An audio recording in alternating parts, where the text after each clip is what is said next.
They said I was just background noise, nothing more than a face behind the bar. You know the kind of place, dim neon buzzing above sticky wood floors, jukebox humming songs, too old for half the people drinking.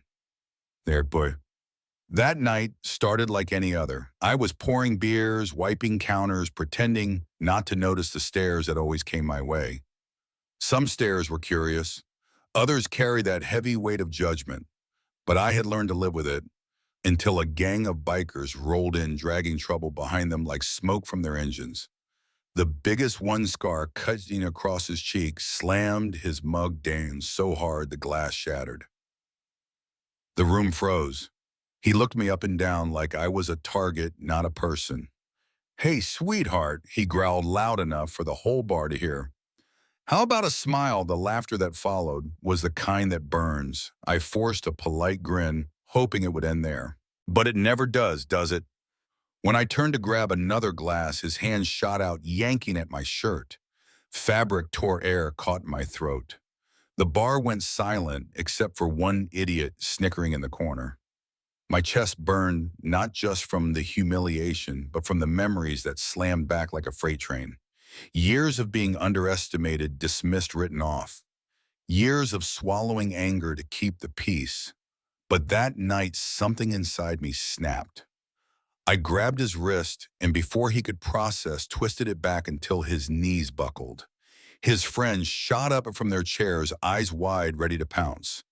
That's when the tattoo on my shoulder came into view. A coiled serpent wrapped around a dagger ink, dark against my skin. The kind of mark only one kind of person carried. Army Rangers. The biker's face changed in an instant.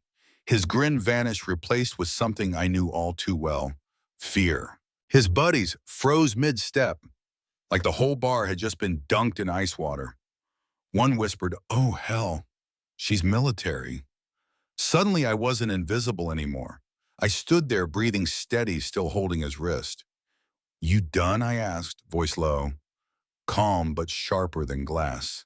He nodded fast, pain written all over his face. I released him, watched him stumble back, rubbing his arm like a schoolboy caught cheating. The crowd erupted, not in cheers, but in whispers. Some shocked, some impressed, others embarrassed they hadn't stepped in. That's the part that cut the deepest. Not one soul had stood up until I did. The gang backed off, muttering excuses as they slunk out the door, engines roaring to life outside. And just like that, the bar found its voice again. Some folks clapped me on the back, others apologized with guilty eyes. But it was too late. Their silence had spoken louder than any insult. Later that night, while cleaning up broken glass, a young woman who had been hiding near the jukebox approached me. Her voice trembled. I didn't know you were, she gestured at the tattoo. "If I had known, I wouldn't have been so scared." I looked at her, heart heavy. "You shouldn't have to know someone's past to treat them with respect," I said. She nodded, tears forming.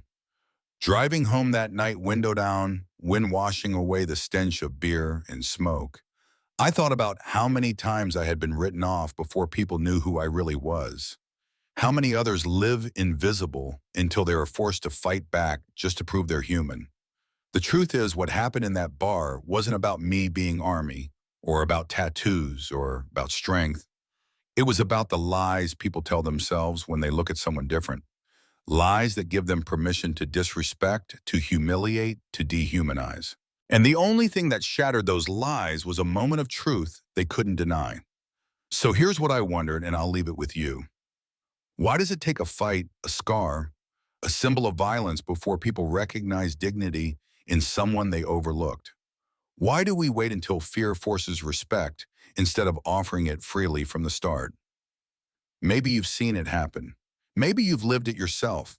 Tell me, was I right to stand up the way I did? Or does respect only matter when it's earned in blood and broken glass? Because I'll tell you this, the night they tried to break me, they ended up breaking their own illusion instead. And I'll never let anyone write me off again. Now I want to hear from you. Have you ever seen someone judged too quickly, dismissed, or pushed aside until they revealed a truth no one expected? Drop your thoughts in the comments because these stories don't just belong to me. They belong to all of us. And maybe, just maybe, the more we share them, the harder it becomes for anyone to stay silent when it matters most.